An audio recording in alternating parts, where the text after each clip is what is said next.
Good evening, students. It's actually a little bit late even for me. I'm on my way to visit my children in Florida tomorrow. I wanted to get all this stuff ready so that you should have also the material for next week, as well as the assignments, chavruta instructions, and so on. I know I've been a little bit lacking in not getting everything to you by Friday, but I think today you will have it. Um, as you will see, we will be continuing this week with the Sefer HaMada.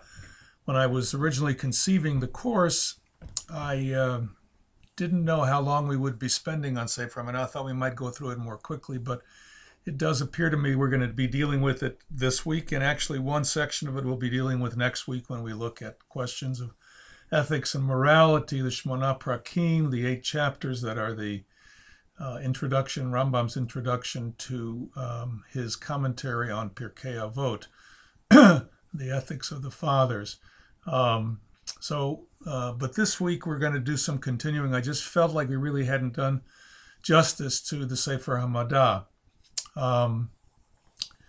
There's a lot of material there that will also serve as excellent introductions as we move forward. So that's a little bit about what's happening in the future from the Shmona Prakim. The plan is then to move on to the guide. After the guide, we maybe will look at another of the introductions, the one called the Introduction to Perek HaChelek, the part which really does talk specifically about who has a portion in the world to come. He talks about it here and lists all these different kind of people in that section, which also includes his 13 principles of faith. He really quotes from the Talmud in Sanhedrin. That's Perek HaChelek, the 10th or the 11th chapter of Sanhedrin. And there is really only 3 categories of people who are not able to have a portion in the world to come. Anyway, that's all coming attractions. We'll talk a little bit. It'll be a little shorter today. The conversation was a little shorter, but I think we also had the Chavruta sessions, which I think were quite interesting. I enjoyed them a lot. I hope that you did too, and we'll begin to get working on that. The Schoology technology seemed to be okay. The last one that we did, I guess it was Monday night, Wednesday night, maybe it was last night. I did have a little bit of a problem, but I'm hoping to have all that organized. So I do think it's a pretty good technology. Any feedback that you can give with regard to doing the Chavruta, how we do it, not just technology, but other things we might do in it would be useful. So just to review a little bit this past week, we began to engage Rambam's philosophy more directly as we look carefully at the beginning of the Hilchot Yesodei HaTorah. One of the things that we found is that even though Rambam made use of some basic philosophical arguments, the experience of wonder and awe seemed to be there for him. It was very odd as we were doing this in the Chavruta as well that it sounded almost Hegelian, the kinds of ways that he was talking. In that important chapter 2, section 2, he seemed to take on the character of a preacher, saying that everyone should open their hearts and minds to the wonders of the universe, and that everyone can at least have this basic experience of the creator of heaven and earth. We talked about the fact that perhaps this idea was the beginnings of the knowledge of God. We are supposed to know God, but maybe this is the beginning, what he says later on in this book and in Hilchot Teshuvah, a much higher level of knowledge, but this basic knowledge of God maybe is accessible to everybody. In his chapters on prophecy, I think that you all seem to get the general gist of his intent. Didn't seem to spark all that much interest. We will be coming back to the issue of prophecy because I'm very interested in it, and the difference between Moses and the other prophets.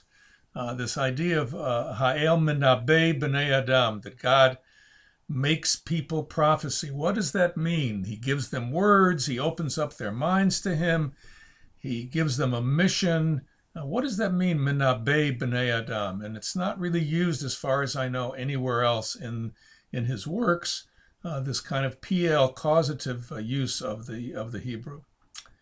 And we will also be coming back to the question of the difference between Moses and the other prophets. It's also something I've been quite interested in over the years. And I'll be sort of giving you my own approach, my own take, and you'll be able to look at other people too. It was also not so clear yet the role that reason plays in the work of the prophet. It was clear that in the Sefer HaMada, Rambam has a much more positive attitude to the prophets.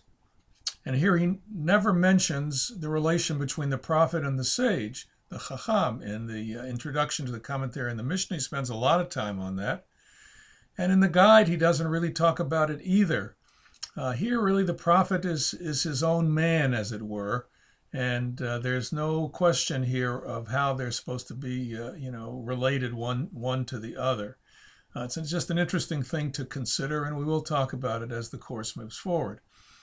In Hilchot Tshuva, there are a number of comments on repentance in general and on the need to confess verbally, i.e. out loud. I think that you also saw the psychological importance of admitting your sin publicly, even if the public is only you, saying it out loud. There is a psychological wisdom in this book that I continuously marvel at. His description of what things prevent repentance and the ways that we continue to struggle over the right way to live our lives, I think is pretty interesting throughout this whole book.